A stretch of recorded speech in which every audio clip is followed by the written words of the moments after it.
కీర్తనల గ్రంథము 60వ అధ్యాయము. దేవా, మమ్ము విడనాడియున్నావు, మమ్ము చెదరగొట్టియున్నావు. నీవు కోపపడితివి, మమ్ము మరలా బాగు చేయుము. నీవు దేశమును కంపింపజేసి ఉన్నావు, దానిని బద్దలు చేసి ఉన్నావు. అది వణకుచున్నది, అది పడిపోయిన చోటులు బాగు చేయుము.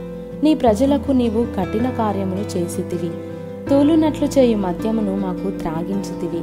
సత్యము నిమిత్తము ఎత్తిపట్టుటకై నీ యందు భయభక్తులు గలవారికి నీవొక ధ్వజమునిచ్చియున్నావు.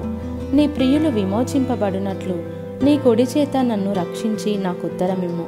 తన పరిశుద్ధత తోడని దేవుడు మాట ఇచ్చియున్నాడు. నేను ప్రహర్షించెదను, శకెమును పంచిపెట్టెదను, సుక్కోతులోయను కొలిపించెదను. గిలాదు నాది, మనష్షే నాది, ఎఫ్రాయిము నాకు శిరస్త్రాణము, యూదా నా రాజదండము. మోయాబు నేను కాళ్ళు కడుగుకొను పల్లెము, ఎదోము మీద నా చెప్పు విసరివేయుదును.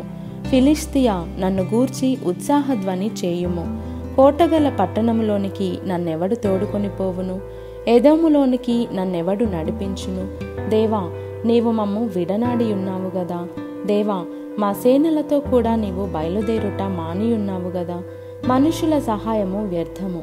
శత్రువులను జయించుటకు మాకు సహాయము దయచేయుము. దేవుని వలన మేము శూరకార్యములు జరిగించెదము. మా శత్రువులను అణగద్రొక్కువాడు ఆయనే.